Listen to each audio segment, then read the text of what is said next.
Good morning students. 10वीं वाले बच्चे, सिद्धि हिंदी विद्यालय की इस ऑनलाइन क्लासेस में आप सबका हार्दिक स्वागत है। अब यहाँ पे बच्चों हमारा ये जो काव्य चल रहा है आत्मकथा, पूरा काव्य मैंने आपको समझा दिया है। हम करीबन स्वाध्याय के प्रश्नों की चर्चा कर रहे थे, जिसमें पहला, दूसरा, तीसरा, चौथा, पाँचवा ये प्रश्न हमने किए, लेकिन फिर भी इस वीडियो में वापस हम एक बार उसको देख लेते हैं। थोड़ी सी चर्चा कर लेते हैं कि कवि आत्मकथा लिखने से क्यों बचना चाहते हैं। तो कवि आत्मकथा लिखने से इसके लिए बचना चाहते हैं क्योंकि वो उनके जीवन में ऐसी कोई महान बात नहीं है, रोचक बात नहीं है कि वो सबको बता पाए, और वो लिखकर अपने वेदनाओं को व्यक्त नहीं करना चाहते, वो किसी को बताना नहीं चाहते उनके जीवन में क्या हुआ है। तो वो आत्मकथा लिखने से वो बचना चाहते हैं। दूसरा, आत्मकथा सुनने के संदर्भ में अभी समय नहीं आया है, ऐसा कवि क्यों कहते हैं। तो कवि के जीवन में कई प्रकार के बहुत सारे दुख और दर्द होते हैं जो अब तक सोए हुए हैं, उसको कुरेदने की कोई ज़रूरत नहीं है। उनका अभावग्रस्त जीवन किसी को प्रेरणा देने के लिए सक्षम नहीं है। इसके लिए वो कहते हैं कि अभी वो सही समय नहीं आया है कि मैं अपने जीवन के बारे में आप लोगों को बताऊं, और मैं अभी मौन ही रहना चाहता हूं और दूसरों की लिखी हुई कथा सुनना चाहता हूं। तीसरा, स्मृति को पाथेय बनाने से कवि का क्या आशय है। तो पाथेय यानी मैंने आपको बताया, आगे के वीडियो में भी ये प्रश्न उत्तर हो चुके हैं, हम सिर्फ रिवीजन कर रहे हैं। तो पाथेय का मतलब होता है, यहाँ पे सबसे पहले उसका अर्थ लिखना है कि मार्ग में मिलने वाला भोजन या संबल। ठीक है, कवि की स्थिति थके हुए पथिक की तरह है, और आखिरकार वो अपने जीवन की ये यात्रा जो है वो स्मृतियों के माध्यम से करना चाहते हैं। इसके लिए यहाँ पे उन्होंने ये पथेय शब्द का इस्तेमाल किया है। अब चौथा प्रश्न है, यहाँ पे भाव स्पष्ट कीजिए। मैंने आगे वाले वीडियो में बताया था ये संदर्भ व्याख्या नहीं है, लेकिन हो सकता है कि इस तरह से ही आपको संदर्भ व्याख्या पूछी जाए। भाव स्पष्ट करना और संदर्भ व्याख्या बच्चों दोनों अलग होता है। भाव स्पष्ट करना यानी आपको सिर्फ यहाँ पे दी हुई पंक्तियों का ही मतलब बताना है। तो यहाँ पे मिला कहाँ वो सुख जिसका मैं स्वप्न देखकर जाग गया, आलिंगन में आते आते मुस्काया कर जो भाग गया।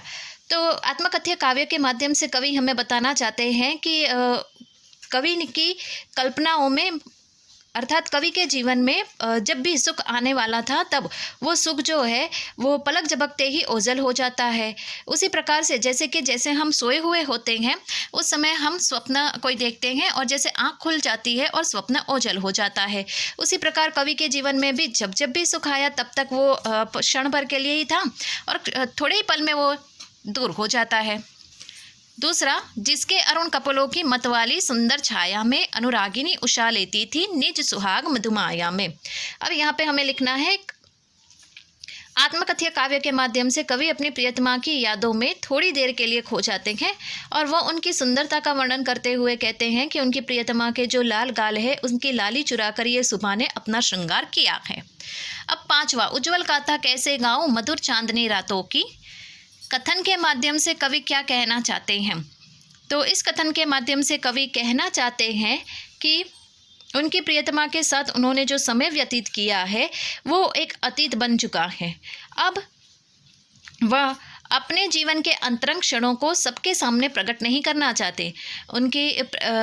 अर्थात उनके जीवन में जब भी ये सुख उनके जीवन में आने वाला था तब वो उनके जीवन से दूर चला गया, और अब वो शब्दों के माध्यम से उसको पिरो कर सबके सामने अपने दुख को व्यक्त नहीं करना चाहते। अब इसके साथ थोड़ा यहाँ तक हमने 5 प्रश्न तक अपने स्वाध्याय के प्रश्नों की चर्चा की। अब यहाँ से थोड़ा और आगे बढ़ते हैं। छठा प्रश्न, ध्यान दीजिएगा बच्चों, ये आपको लिखना है। आगे वाला भी 1 से 5 प्रश्न भी आपको कॉपी में लिखने हैं, और ये छठा प्रश्न भी आपको कॉपी में लिखना है। छठे प्रश्न, जितने प्रश्नों की हम चर्चा करेंगे वो प्रश्न आपको अपनी कॉपी में लिखने पड़ेंगे। ये आपका होमवर्क होगा। आत्मकथ्य कविता के काव्य भाषा की विशेषता उदाहरण सहित समझाइए। तो ये काव्य की जो विशेषता है वो आपको लिखनी है। तो उसमें क्या लिखना है, सबसे पहले तो कवि का नाम जयशंकर प्रसाद छायावादी कवि है। आत्मकथ्य में उन्होंने सरल बड़ी यहाँ पे भाषा में आपको सबसे पहले लिखना है कि आत्मकथ्य काव्य जो है वो जयशंकर प्रसाद द्वारा रचित है। जयशंकर प्रसाद छायावादी कवि हैं। इस काव्य में उन्होंने सरल, सीधी और खड़ी बोली तथा तत्सम जैसे शब्दों का खूब प्रयोग किया है। काव्य में मधुर नीलिमा, चांदनी रात जैसे प्राकृतिक उपमानों का उपयोग किया गया है। मानवीयकरण और अनुप्रास अलंकारों द्वारा काव्य को सुंदर बनाया गया है। ये काव्य की विशेषता है। वापस एक बार सुनिए कि आत्मकथ्य काव्य के रचयिता जयशंकर प्रसाद है। जयशंकर प्रसाद छायावादी कवि हैं। इस कविता में कवि ने खड़ी बोली, सीधी सरल भाषा एवं तत्सम शब्दों का खूब प्रयोग किया है। इसके अतिरिक्त कविता में मधुर नीलिमा और चांदनी रात जैसे उपमानों का उपयोग किया गया है। इतना ही नहीं, मानवीयकरण और अनुप्रास अलंकार का भी इस काव्य में प्रयोग किया गया है। ठीक है। उसके बाद यहाँ पे अनुप्रास अलंकार आपको याद होगा, बच्चों पढ़ के आए थे 9th में, मैंने ही आपको ये अलंकार सिखाए थे। बार बार पुनरावृत्ति होना, अनुप्रास को एक शब्द की बार बार आना। ठीक है। अब यहाँ पे आगे वाला प्रश्न है, 7वां प्रश्न देखते हैं कि कवि ने जो सुख का स्वप्न देखा था उसे कविता में किस रूप में अभिव्यक्त किया है। तो यहाँ पे जवाब में लिखना है आपको, ध्यान दीजिएगा बच्चों। कवि की प्रियतमा अनुपम सुंदर थी, जिसने स्वप्न में आलिंगन का आभास कराकर उससे दूर हो गई, जिसकी सुख कल्पना अधूरी रह गई। यहाँ पे वो पंक्ति आपको लिखनी है। कौन सी? ये, जिसके अरुण कपोलों की मतवाली सुंदर छाया में अनुरागिनी उषा लेती थी निज सुहाग मधुमाया में। ये पंक्ति आपको 7वें प्रश्न में, ये उसका जवाब आएगा। यहाँ पे समझ में आ रहा है बच्चों, मैं आपसे क्या कह रही हूँ? यहाँ पे जो 7वां प्रश्न है, कवि ने जो सुख का स्वप्न देखा था उसे कविता में किस रूप में अभिव्यक्त किया है। तो यहाँ पे उनको लिखना है, हमें इस प्रश्न में अपना जवाब लिखना है कि कवि ने हमेशा अपने जीवन के सुख के बारे में बताया कि जब भी सुख उनके नज़दीक आता था, पता नहीं कौन सी ऐसी समस्या हो जाती थी, सुख उनके जीवन से दूर चला जाता था। इसकी वजह से यहाँ पे उन्होंने लिखा कि उनकी जो प्रियतमा है उनका सुंदर वर्णन उन्होंने किया है। और वो जो काव्य की जो 2 लाइनें हैं यहाँ पे मैंने आपको बताई ना, ये वाली लाइनें जो यहाँ पर दी गई है, उनके अरुण कपोलों की मतवाली सुंदर छाया में अनुरागिनी उषा लेती थी निज सुहाग मधुमाया में। ये पंक्ति आपको इस 7वें प्रश्न के जवाब में लिख लेनी है। ठीक है। ये हमारे हुए अभ्यास के प्रश्न। अब बच्चों, रचना और अभिव्यक्ति में से भी कभी कभी वैसे तो प्रश्न नहीं पूछे जाते, लेकिन हम यहाँ पे उसकी तैयारी करके रखेंगे। ठीक है। हो सकता है कि भाई ऐसे कोई पूछ भी ले प्रश्न। तो यहाँ पे उसमें 8वां प्रश्न है, इस कविता के माध्यम से प्रसाद जी के व्यक्तित्व की जो झलक मिलती है उसे अपने शब्दों में लिखिए।